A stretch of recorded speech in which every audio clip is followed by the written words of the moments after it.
You're listening to Radio Free Rhinecliff.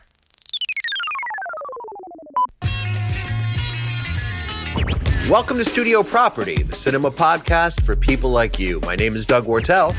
And I'm Devon and this week we're discussing House of Yes, circa 1997, directed by Mark Waters, starring Parker Posey, Josh Hamilton, Tori Spelling, a post Beverly Hills 90210 Tori Spelling, Freddie Prinze Jr., and Geneviève Bujold. Did I say that right? Bujold? I'm going to go with Bujold. She's so incredible in this movie that I can't even wait to get to the intro to talk about. She's so good. So she was in Brian De Palma's Obsession. Oh. She was in Coma. She was in Cronenberg's Dead Ringers. And here's a fun fact. She was the original Captain Janeway on Voyager. Yeah, no, she wasn't. She was cast as Janeway, and then 2 days into shooting, she was like, "Yeah, no, I'm out. Just say I'm gone." And she bounced. Although, truth be told, that was probably a smart move because Kate Mulgrew is pretty spectacular as Captain Janeway, and Kate Mulgrew is actually from my neck of the woods. I don't know if you knew. Oh, that. Is she? Mm-hmm. Well, I mean, near where I'm from. Yeah. And she's probably just like can live on convention money for the rest of her life. life. I assume so. Yeah.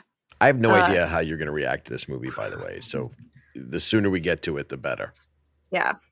Yeah. And usually this is around the part where I do like some long, drawn out, silly intro. Mm-hmm.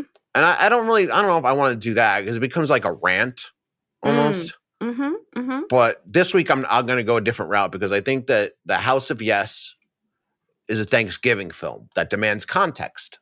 Oh, okay. And I'm here to give it to you. Okay.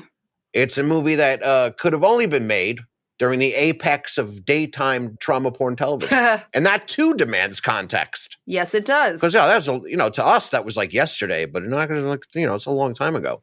Mm-hmm. You see, it was 1997, and the computers that Radiohead warned us about were not yet in every household, so we hadn't yet learned the sweet release of punching down on strangers anonymously. But we may do. Sure, we may have been too civilized to have our cruel G-spots finger blasted by some low-rent Caesar's thumb. But we wagged our tails like Pavlov's dog, waiting for Maury Povich to either sentence some poor schmuck to the Iron Maiden of permanent responsibility or say those 5 magic words that would instantly shatter the defiance of any young mother who dared to have sex while being poor.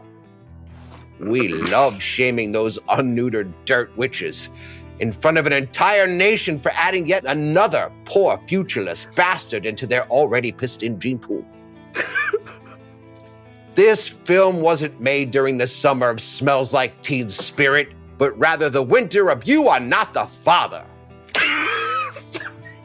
which was the psalm of science itself, that when delivered meant a man can return to smoking freedom from the broken light bulb of life and another day. Hit the theme song, Devon.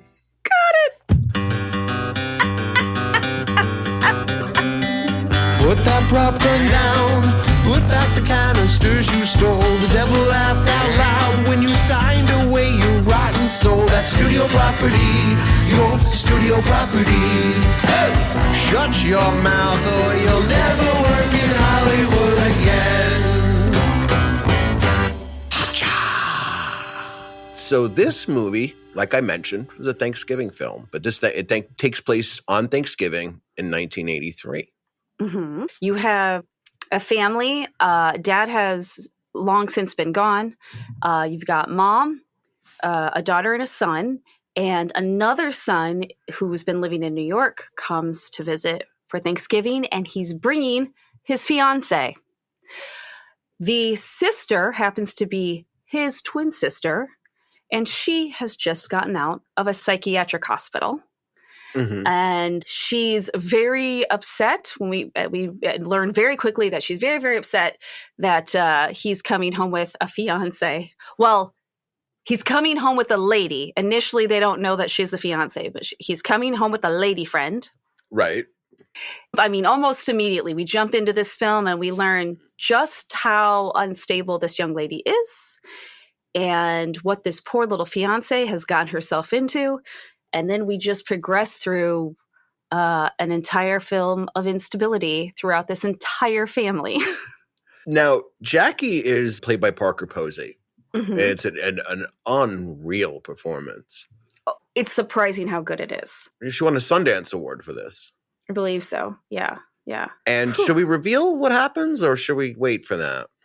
I don't know. What do you think? Yeah, I mean, because it's on one hand, you could look at it as the movie that hangs in the balance of the film, but I don't think it does. I think the atmosphere of the film is more important. And I think also, even though it takes some time for us to find out the big secret, it's no secret. You've pretty much figured it out before they actually say it. You're very suspicious before we ever get there. So we'll just say the brother and the sister, the twins, have an intimate relationship. Yes. But the brother, I would say, like, the brother is striving to be normal, which is why he ends up with this fiance in the first place. And I guess he brings her home to sort of like, is this like sort of perfunctory? Yes, I'm going to marry this girl, so therefore I'm bringing her home for a holiday so you can meet her. And I'm going through hi, this is my fiance, please approve. Okay. But yes, it's very clear that he recognizes I'm just going to say it lightly, the unhealthiness and instability and absurdity of the relationship, not only that he has with the twin sister, but also the mother and the other brother, because they're clearly not well either. And he's clearly, striving for normalcy, which is obvious. And he at some point says that's why he went to New York. And it's wild because he's marching this very normal girl into like this triangulation, like a literal triangulation of Crossfire, right? Because he's got his weirdo horny brother, like, and then the mother, who is, as you find out as it goes along, is way more off her rocker than the obvious than Jackie to some extent. Yeah, so, exactly. I should mention that this is Mark Waters' debut. He was an AFI student when he made this. Oh, so this is his directorial debut. He goes on to do Freaky Friday and most famously Mean Girls. He just did Mother of the Bride. But here's something fun. His brother wrote Heathers. Really? Yeah. That is a fun piece of trivia. Yeah. And Hudson Hawk, and he had a hand in writing Batman Returns. But most important, he wrote Heathers. I love that. Yeah. So it's kind of all makes sense now, doesn't it? It does kind of all make sense. So obviously this is an older brother, because Heathers came out in what, 89, 90? I wouldn't say 89. Yeah, that makes sense. Yeah. Yeah. That was a wonderful movie too. Yeah, it really was. Fun fact, the high school in that movie is named after Paul Westerberg from The Replacements. Really? Probably my favorite band of all time. Cool. I had to, yeah. Huh. Yeah. I did not know that. I know stuff. Useless stuff. You do. My brain is a junk drawer, Devon. Just pulling out random trivia facts. And sometimes a spool of yarn. Yeah, exactly. Rusty scissors. Yeah. But yeah, I mean, Geneviève Bujold? What did we agree we were going to call her? I think we said Bujold. She's Bujold. Right. She's Canadian, but one would assume with the accent aigu in her first name and Bujold? Because I'm looking literally when they do like the translation thing, Geneviève Bujold. I don't know. Bujold? I don't see the E. Yeah, I see Bujold. Yeah. Looks like, well, they're like, I don't even know. I'm so glad we don't have a comment section yet. We're going to be too. barbecued. Yeah. I know. When we get a Discord, there's going to be people waiting for us with pitchforks and torches. It's going to be bad. Malice. Right? Yeah. It's going to be so bad. Unlike. That's going to be them. Yeah. But the other thing I love about her name, though, is she's clearly French-Canadian. Because she's Canadian, right? Because she's Canadian, but it's a very French name. Oh, yeah. She's from Montreal, Quebec, or Quebec, or Quebec, depending on how you like to say it. Tomato Town. Yeah. Exactly. But yeah, no, she is unbelievable in this film. Well, first of all, when you walk into the house, the moment they get in the house, right? It's there's a storm outside. It's almost reminiscent of like a Rocky Horror situation. Like the moment they get in, the son and his fiance walk in the house, they are clearly trapped in this hyper reality Yes. That's like Yes. reminiscent of like Clue or Murder by Numbers, right? Because we should also mention that this is based on a play by Wendy MacLeod. Yes. So the dialogue reflects that immediately. It's very musical. There's not a pause. It's just boom, boom, boom, boom, boom. And it's one piece of shrapnel after the next. Yeah. Yeah. You feel it's unusual, I think, that it's a movie, it's a film that's based on a play, and you feel that foundation, and you feel it in a good way. Because like you said, the way the dialogue moves forward and everything, it's really well done. Because I think all too often you'll see a movie that's based on a play and you're like, I don't know. It's okay. It doesn't quite translate. Unless it's a musical. Musicals always translate. But if it's just a play, Do they? What? They always translate. They always translate because they either translate beautifully or they translate like a flaming dumpster fire. And either way, they translate. That is my or point. foreign expletive. That's what they translate, right? Exactly. But this, you're right. That dialogue, you feel that stage dialogue, but you feel it in a really good way. It's spectacular. Yeah, and it just, you're catching, like, did they just say that? And then the way they play off each other and the way it seemingly never ends. I'm gonna play an example of this. Okay. I think that it's important to establish that from the moment that the Tori Spelling character, her name is Leslie in the film, she's the fiance, the moment she walks in the door, she's not welcome by anyone. No. In fact, Geneviève Bujold, Mrs. Pascal, at one point speaks to her alone, lets her sort of know that, he belongs to his sister in a way. Which is so weird. Yeah. Oh, yeah.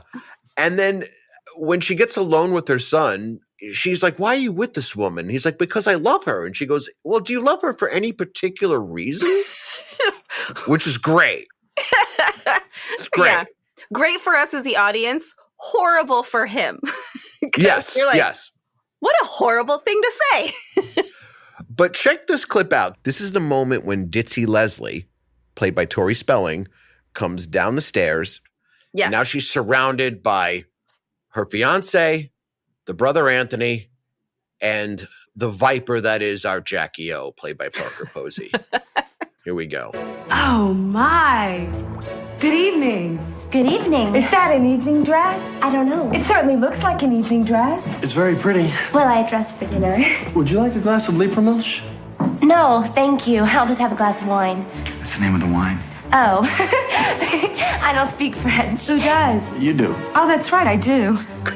So, what does that name mean? Her face. In French? I think it means something German. Oh. It means loving mother's milk. You speak French? No, German. Well, I know how to say I love you in sign language. Let's see. Ooh. Cool. This line here, this is great. Don't leave this girl alone with any handsome deaf mutes, Marty. That's my advice to you. That's so great. Don't leave this woman alone with any handsome deaf mutes, Marty. That's my advice to you. Yeah. Great. Oh, and the way the whole thing plays out, and you realize the whole thing is going over her head. She doesn't know the name of the wine. Then she's like, I don't speak French, but it's clearly not French, it's German. And then the back and forth about who speaks French? You do. Oh, right, I do. And the way she says that. Her face is so great in that. It's so good. This was a period also where Parker Posey, I don't know if you remember this, was like the queen of indie movies. Yes. When she did Party Girl, that was unreal. She was just like indie royalty at this point for playing characters like this. But this one is just incredible. Honestly, all of them are good, but in particular, the three ladies crush it. They crush their roles. Parker Posey is excitable and unhinged, but making an effort to keep it together while at the same time being very mean under the guise of being lovely and nice. Yes. And then Tori Spelling is also surprisingly good. Because I know it's a mean thing to say. It's a mean thing to say, but I mean, we're coming off of Beverly Hills 90210, right? Well, I don't think it's a mean thing to say because of 90210, but also her father paid for this film. I don't know if you Yes. know that. He financed the whole thing. Oh, let me tell you, I didn't know that until I sat through the credits and saw that it was a Spelling production. And I was like, oh, that's how this got made. Got it. Right. I'm going to play you something here really quick. Okay. Because can I put you down for enjoying the film Yes. as we go along? Yes. Okay. Absolutely. Because Siskel and Ebert had a problem, or 5, with it. And I'm going to play this clip because it even though they agree that they didn't like the film, they spend more time praising Tori Spelling than they do Parker Posey, which is weird because Tori Spelling was nominated for a Razzie for this movie. I don't think that makes sense. I mean, no, but to hear them go on about it, you would think she was the lead, which shows you the power of one Aaron Spelling. But you watch this clip because it looks like Siskel and Ebert were about to kill each other over this movie. Running through the film involves a sister's fascination with Jacqueline Kennedy and family secrets that their overnight guests can hardly even begin to suspect. Parker Posey is effective as the chatty, daffy, stay-at-home sister. She won an award at the Sundance Film Festival for this film. And Tori Spelling is very good as the visitor from the world of the normal. And Tori Spelling is like electric. Yeah, sure. The other one won like an award or something. Although that's the answer to why they disliked it, because she's a visitor from the world of the normal. Clearly, they couldn't handle the content of the film, and therefore all they can do is talk crap about it.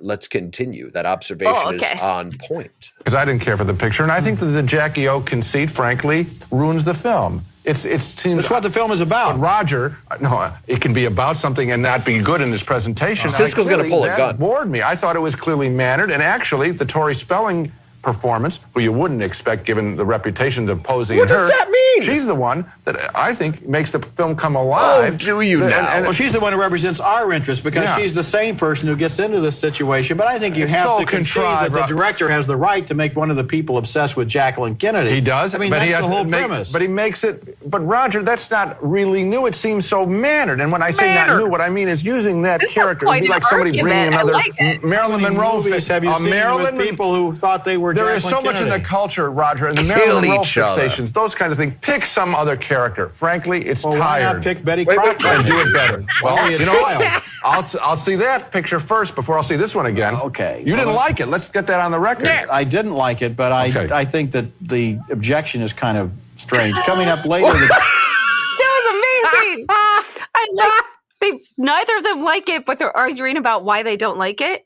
Right. Brilliant. And then, oh my goodness. Being hateful toward each other for their reasons of not liking it. Yes, so weird. And our disdain represented the entire spectrum of malice. Well, also, did you also immediately feel you can tell the age of this film because it was okay for them to say we really didn't like it because basically everybody was mentally unwell except for, but we liked the girl who was fine. The girl who was clearly what we would consider normal. We liked the one who wasn't neurodivergent. Yes, exactly. Where I feel like, there's no way they could have made that argument today. There's no way they could have made that argument. Oh, man. Ridiculous. And also, why was he complaining about it being Jackie O? Why does that matter? I feel like in his head, like he had that, like the Nighthawks painting in his head. And he was like, you can't do the Marilyn Monroe or the James Dean. And even though Jackie O's not in the painting, she is in his head. Right. He's like, you're just doing people we know.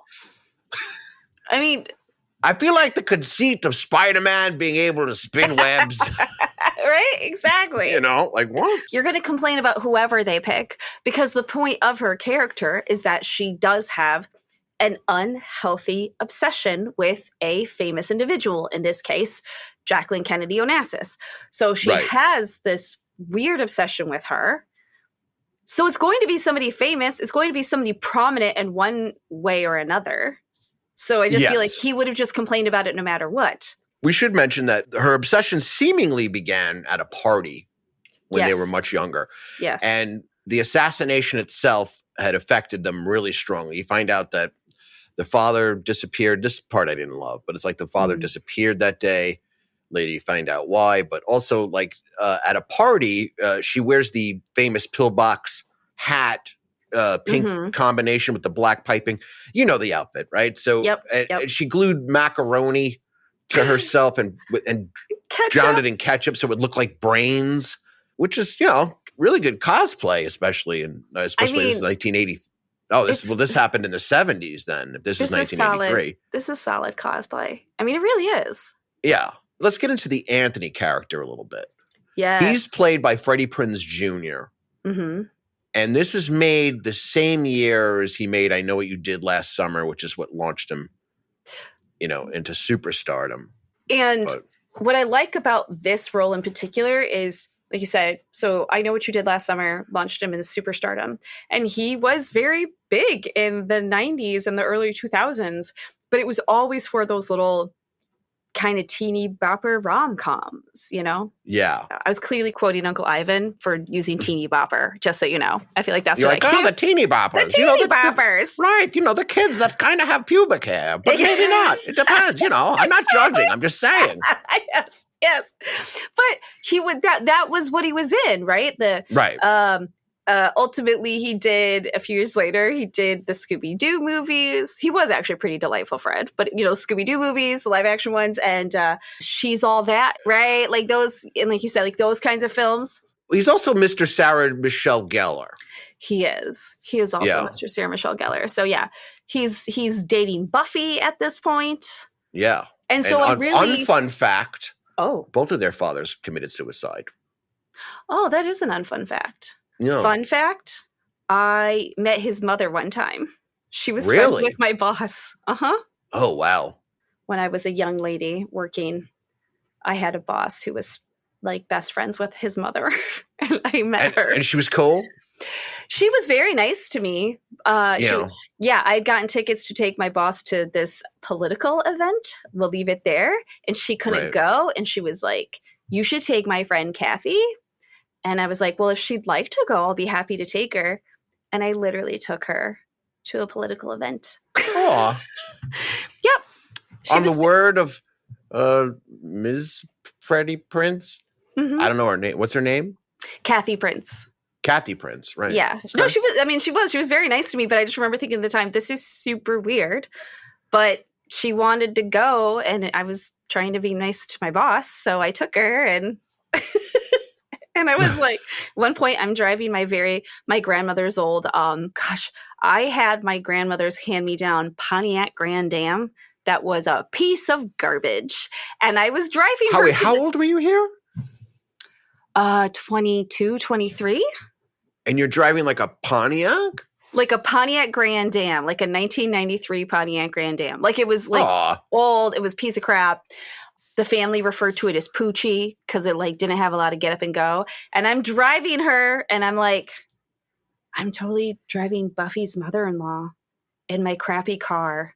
I don't know how this happened, but this is happening right now. Yeah. That's cool. Such a weird random story. We ran into Parker Posey at a John Cameron Mitchell gig. Ooh. Yeah, we were at it's a performance space called the Spiegel Tent in Bard. And John Cameron Mitchell was playing. It was like this sort of, and our table was right across from Parker and Company. Mm-hmm. So it was, she was still like kind of holding court and just being awesome. I love it. So, yeah. So it was Absolutely really cool. Love it. Yeah. So we obviously, we digress. We must get back to Anthony. So but he was, this I loved because it was very different than all of the other roles he was getting at that time. And he's quite good at it.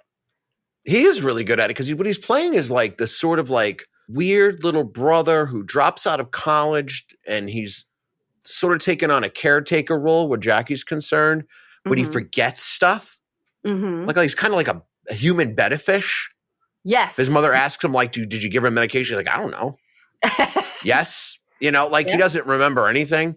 But as soon as he said, like he said, this was their first visitor. So as soon as this woman enters the house, he's like all over her. He can't leave her alone. And it's really, really uncomfortable. It's very uncomfortable. But also it's exacerbated by the fact that Jackie's character quietly pulls him aside and is like, you know Marty and Leslie aren't serious, right? I know they say they're engaged, but I bet you have more in common with her. And basically tells him, you need to try to tap that. I mean, that's basically what she does. which just then exacerbates the absurdity of his character anyway. Yeah, I mean, it's kind of weird because around this point of the film, it sort of stumbles a little bit, and it's because the whimsical music isn't as prominent as it is during the quippy parts, right? Yep. So we start to lose the hyper reality or the sort of Clue atmosphere of it. There's a great scene where Marty tries to play chopsticks with his bride to be on the piano, and it's excruciating because she's terrible. Yes. And then Jackie slides in and they play this incredible piece together and they're clearly having a blast, right? And it's this really strange, it's just sort of like, oh, well, this is who he belongs with, his twin sister. Right. So Tori goes upstairs, Leslie goes upstairs with Anthony. You know, Anthony follows her.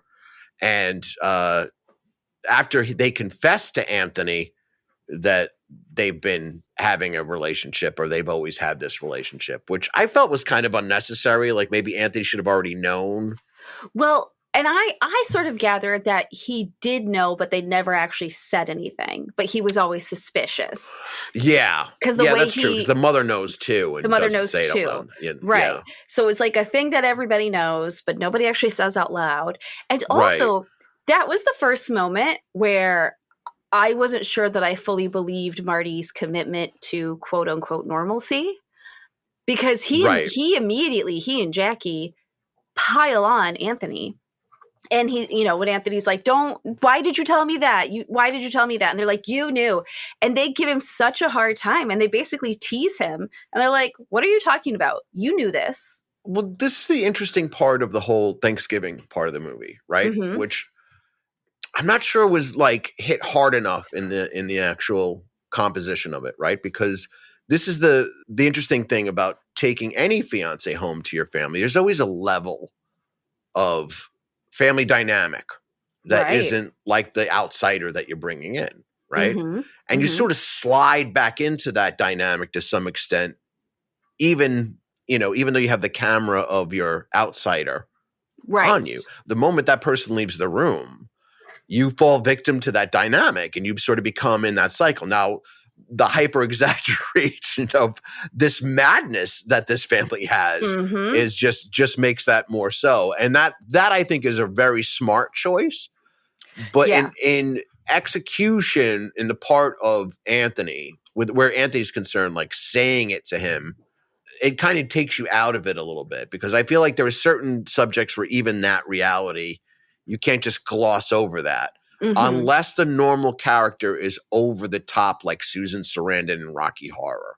Do you know what I mean? Yes. Yeah. I see what you're saying. Yeah. I would agree with that. Yeah. Like I'm not taking away from Tori Spelling's performance. Also, I wasn't there when she was being directed. I don't know what the level of outrage should have been, because what happens is she goes downstairs and you see that the brother and sister not only are having relations, but they have a ritual that revolves around reenacting the Kennedy assassination, which is so creepy.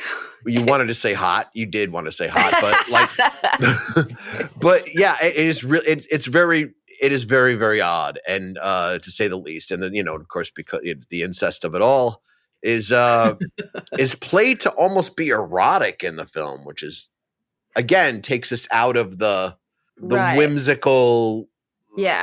Sort of atmosphere of the beginning. So it's sort of, it takes a turn where I feel like it kind of stumbles a little bit. Like I've heard critics say like, well, it feels claustrophobic. No, it didn't at first. It's a big house. Yeah. It's that moment where it becomes real. And I don't think Leslie's character reacts to it appropriately. Yes, I would agree with that. And also the way she finds out, because Anthony has said, I have a thing I have to tell you. This is what it is. And she's like, nope, I got to go talk to Marty, like you said. And of course, the power's gone out because of the storm that's happening. And so, Marty and Jackie O don't see that Leslie's literally walked in. And also, did Leslie walk in soon enough to see the shot? That's because that's the other part of it that was super just she's firing a real gun with blanks at him, and because they're reenacting literally the assassination. Right. And then which immediately, is part of the foreplay of it all. Which is part of the foreplay, which is so disturbing. I mean, yeah. Arguably more disturbing than the incest, and the incest is super disturbing because it's always disturbing, right? So, but here you have this extra element where you're like, I don't know what I'm more offended by right now. You're like, I'm very offended. Right, the idea of shooting blanks at one another. Yes. And pretending to murder somebody and then having sex, or the fact that I don't know. Yeah. And you're just like, there's too much happening. So you clearly never dated a goth. No, I haven't ever dated a goth. But so then Leslie walks in and sees this. And weirdly, you're right. She doesn't have the right reaction because she doesn't stop it. She doesn't bust in and say, WTF. What nonsense is this? Like there's no version of I will, she doesn't Wayne Brady, I will choke a bitch, right? Because I feel like she should just run in and be like, Jackie, and I will choke a bitch, right? She doesn't. She turns around and runs back up and decides to get it on with Anthony. Yeah, that's and it's not in that, again, if that hyper reality, you could have carried that a little bit, right? Because you had the storm. Right, which was supposed to keep her in the house. Yes. Right?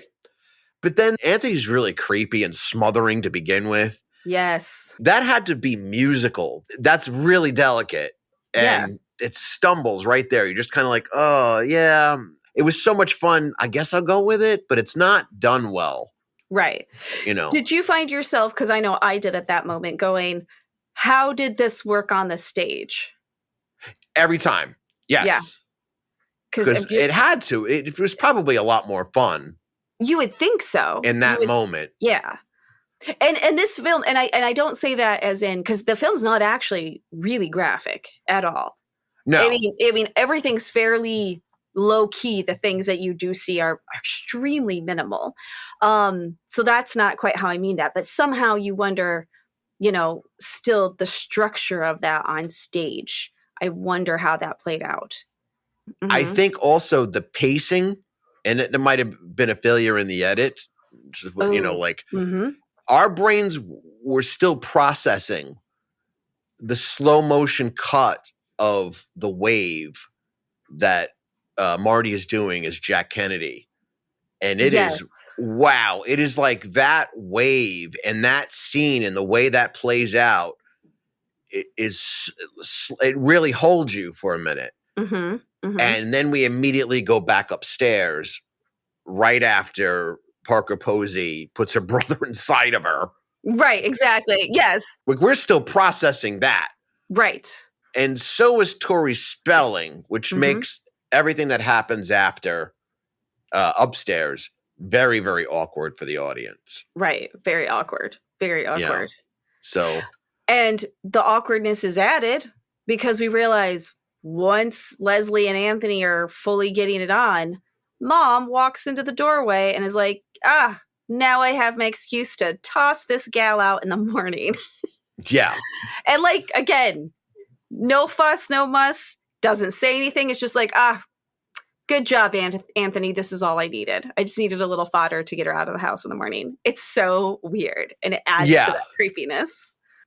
At the end, of course, it all comes to a head, as you can imagine. I don't want to give too much of that away, but, Leslie does find herself running out of the house at the end. And, and we'll get there in the next segment. But I think now's a good time to actually bring up the next segment. Okay. But you know why? Because it's America's new favorite segment, Devon. And I, of course, mean, how do we franchise this, baby? All right. How do we franchise this? Now, this is the segment where we discuss how we're going to make a lot of money remaking and or sequelizing this piece of studio property, as it were. Well, clearly, we are not sequeling because there's no sequel to this. There's nothing. No. There's nothing that happens other than maybe another psychiatric hospital and cops and a court case. There's nothing else that's going to happen. Yeah. The police are coming. The police are coming. There's no way the police aren't coming. And some of the things you find out later, they're bringing a dig team with them. Yes, exactly. They're definitely bringing a dig team. Yeah. So look, when I mentioned earlier that there's a stumble in there, like that should not prevent you from seeing this. This is a pretty not at all. fun movie. It is. But I think I figured this out because, and it's funny because I was watching. Do you know Coralie Fargit is director? Mm-mm. She just did a film called The Substance with Demi Moore. Oh yes, I know. Yeah, I know that movie. She's like in the body horror genre. I get like this film is. I don't know what. I didn't see The Revenge, the film before that, but like.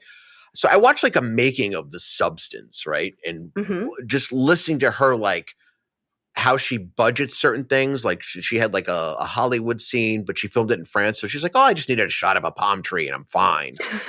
And then they showed the shot and I'm like, that's all she freaking needed. Because she wanted to spend money on this, like the models and the blood and all this. And I'm like, she did that movie for $17.5. What? Really? Yeah. And I bring that up because I think not only are we going to remake The House of Yes, but we're going to make it a musical. Yes, thank you. And I think that this musical, because you said it yourself, musicals always translate. Musicals always translate. So what we'll do is we will turn this into a musical. Okay. But with practical sets, like The Wiz or like Grease or like we're on locations and sets. It isn't going to be wicked. It's not going to be, they're not going to be standing in front of like a Harry Potter screensaver. No. And singing nonsense. Yep. Yep. So agreed, this is the idea. Okay. Although I'm going to alter it a little bit. Okay. So we're never going to see the actual incest. Okay. We're going to know.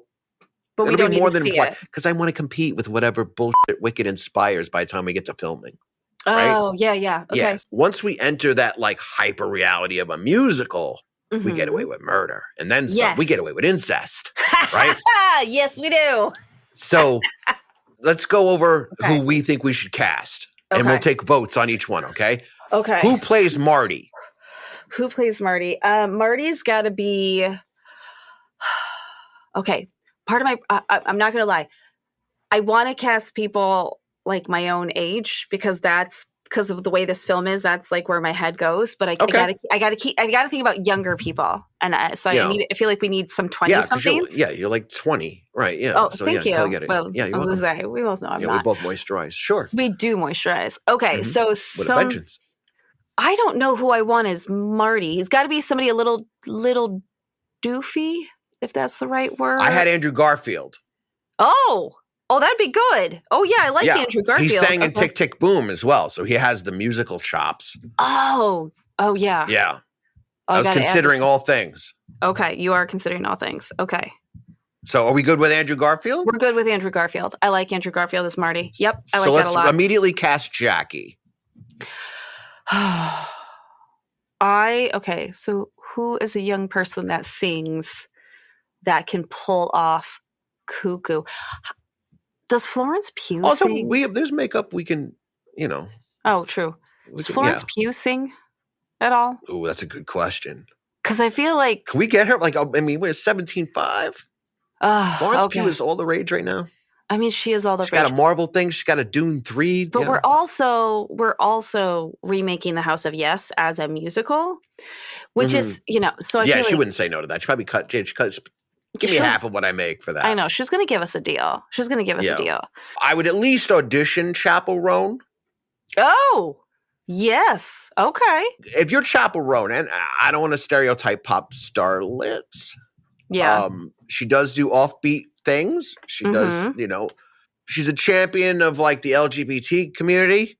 Right? I don't think she has any qualms about just totally trumping Madonna. Right? Yes. So she might want to bite into this just for that, right? I want to see her audition role. If not, I'd have to go Kristen Bell. Oh, okay. And Kristen Bell also moisturises. So a bit older, but That's important, by the way. But could do it. Yeah. Moisturize, guys. Yeah, she would be good too. She'd be good too. I don't know if her Disney contract would allow it, but... I don't know. She seems like a lady who has control over her own destiny. I have to imagine she'd be like, you know what, Disney? I need to be allowed to do the things I want to do. And I'm clearly going to play a girl obsessed with Jackie O. Yeah, right? Yeah. You think so? I think she would kill this role. I think she would do a great job. She could handle the...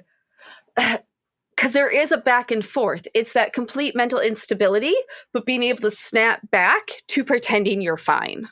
Because Parker Posey did that beautifully. Yeah. You know, where she would just be like, oh, yes. Oh, yeah. I think she'd be fantastic mother. in that. I'm fine. Yeah. Yes. Could you make me coffee? Thank you, Mama. You know, like right. the way they should go back and forth. So yeah, I think we see if Chaperone can do it, because I think there's like we at least look at her audition tape. We at least look at her audition tape, but I would say Kristen Bell is probably pretty darn solid for that. Yeah. Yeah, that's good. All look right. at you on a roll. I like it. 2 for 2. Who do you have for Leslie? Well, or as Roger Ebert would say, who is our pathway to normalcy? Who's our pathway to normalcy? Well, now I feel like my choice doesn't work, because I really thought Zendaya would be delightful. But I don't think it works now. I don't think it works with Kristen Bell and Andrew Garfield. Do we know if Zendaya could sing? Yeah, she can sing. Didn't and she we sing keep on putting that her TV? in everything. Well, wasn't she on that TV? We don't. The world does. Yeah. She's talented as one. I don't know. You can't not look at her, and she seems delightful. Yeah. What's that? I mean, I think she's wonderful, but she's in everything. Okay, fine. Well, who did you have? I had Abby Elliott from The Bear. Oh. She played Sugar. Yeah. No, I know who that is. Yeah, but I don't know. Again, I don't know what her musical ability is. Yeah, I don't. Yeah, that's a tough one. That's a tough one. I want to go a little bit more. Milk toast? Yes, I want to go a bit more milk toast. Who would that be, though? Natalie Portman. So I got 17.5. We only have 17.5. Yeah, we only have 17.5. Okay. I think I might have to come back to Leslie, but I know who I want is Anthony. Who? Oh, good, because I have my Anthony's blank. Okay, Ansel Elgort from Tokyo Vice, and he was in the remake of West Side Story. He was Tony. Okay, so we know he can sing. We know he can sing. Great call. But also he's. I mean, milk toast is a good description. Mm-hmm. Or as Uncle Mark says, oatmeal face. Just bland and there. Just sort of bland. That's and someone there. I wish we can get on the show, but who would never come on in a million years. Oh my God, you're absolutely right. Oh yeah. He'll listen to this and be horrified we mentioned him. Yeah, that's true. He'll cover his shoulders with his proverbial blanket. Yes, he will. He'll be like, "Oh no, they said my name." It's true, listeners. We are not exaggerating. We love Uncle Mark. He's our favorite human. Yeah, we love him so much. My Mrs. Pascal is. I think I got an ace in my deck. So who do you got? Yeah. No, you just tell me, because if you got an ace, let's just do it. Hannah Waddingham from Ted Lasso. That'd be amazing. Oh, she'd be so good. I don't know if she can do an American accent, but oh, she definitely can. Yeah, she would nail this. She would be killer. She would run away with this. Kristen Bell and all. Right? The right amount of posh appropriateness, but subtle insanity. Oh, and singing on top of it. And a voice like an angel. Yep. Oh, yeah. Doesn't matter who I was thinking. She's the winner. She's the winner. Okay, so basically, we just need Leslie.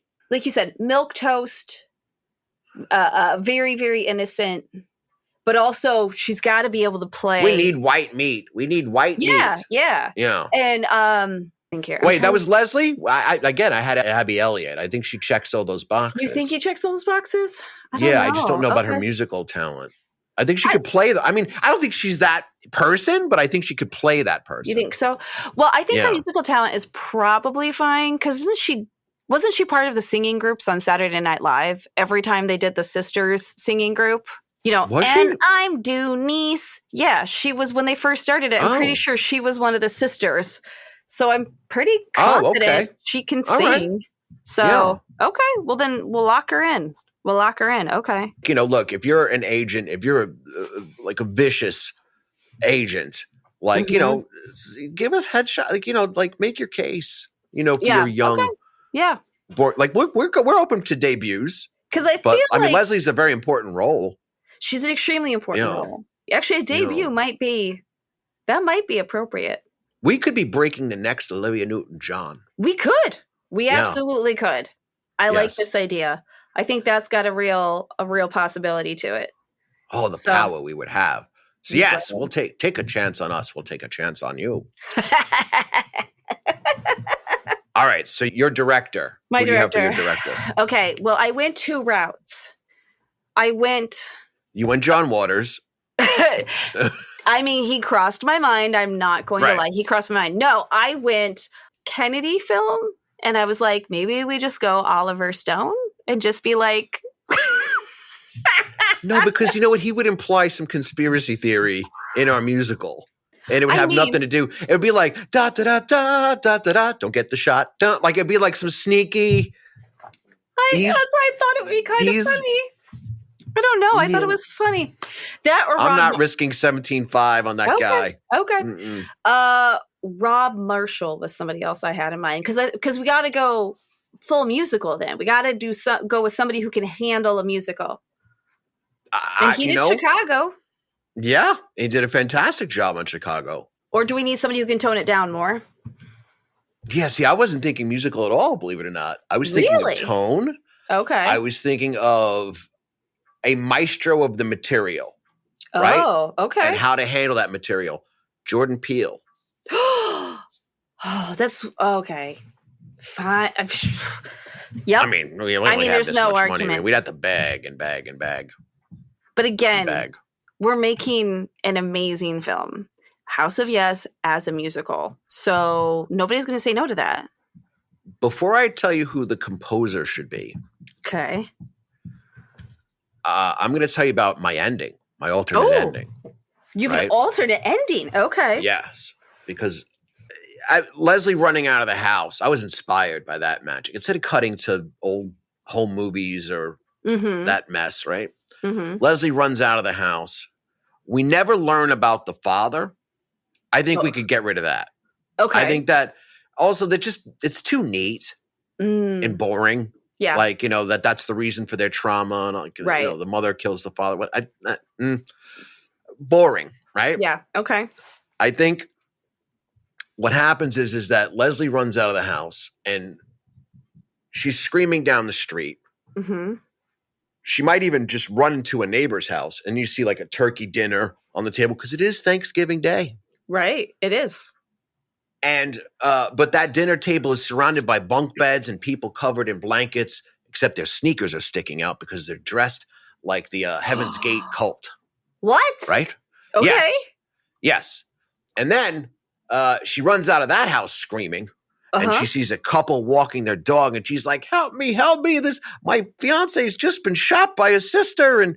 And she grabs their outfits. She's screaming and crying, and she notices they're wearing the space suits from the Space Shuttle Challenger. So as you're pulling out of this cul-de-sac, what you're learning is that everyone celebrating this holiday in this neighborhood has fetishized some big American trauma. What? Credits. And then big musical number, which, could be, appropriate, or just a cover of Grease's We Go Together because we're already here. Because we're already there. Oh, yeah. Wow. That's my ending. That's quite an ending. That is quite an ending. Yeah. Wow. Okay. So that's the ending I would insist on had I be, if I were to produce such magic. Yeah. Wow. I did not see that coming. That coming. Before I tell you who I would get to score it, I'll tell you who I wouldn't get to score it. Lin-Manuel Miranda. Because there is no room for his gobbledygooky MC Hammer rap nonsense. No, there is not. Not in this musical, bud. Not in this musical. At no point is he going to be like, to do what they want to do, say what they want to say. I have a family. Like, no. No time for that shit. Lin-Manuel Miranda. Sorry, man. I would like to volunteer as tribute to compose this myself. In fact, I went as far as to make a demo. Oh. Let me play the scene out for you. Okay? Yeah. Because I was inspired, to say the least. Okay. So Jackie's looking for her hairbrush. Remember that scene? Yeah. Where's the hairbrush? And Anthony starts dropping facts about Marty's visit. Mm-hmm. And she's like, how do you know? And he's like, well, he called. And he called and said he was bringing a friend. And it sounded like it was going to be a female. And remember that scene? She starts to sort of break down. But in the film, it's not allowed to breathe. Right. Whereas like the song should go in stages of her like curiosity to anger to maybe plotting the death of the person. Yep. Before she even sees who it is. Yeah. So I'm going to play us out with the song that I wrote. Ooh. And also it foreshadows the things we're going to learn in vaguely. And the song is called The Pillbox Crown. And written by yours truly for an imaginary House of Yes musical. I'm so excited to hear this. That being said, join us next week. We're going to cover The American Friend, starring Dennis Hopper and my favorite actor of all time, Bruno Ganz. Yep. Yeah, he's up there. He's in the definitely top 3. Nice. And directed by Wim Wenders, shot by Robbie Mueller. You'll see next week. It's wonderful. Yeah, we'll see next week. But here is our song for our musical. Yes. Eat My Crust, Lin-Manuel Miranda. We're your studio property. I'm Doug. I'm Devon. And scene. I wonder what she's like. Probably a ballet dancer. I bet she has long hair and a beauty mark I hope is cancer.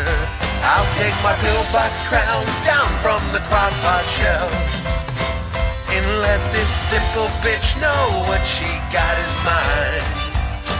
I am your hot pink angel of death who's gonna take your case. Gonna make you realize just before you die, you might have a beautiful face, but you'll never take the first lady's place. You'll never take the first lady's place.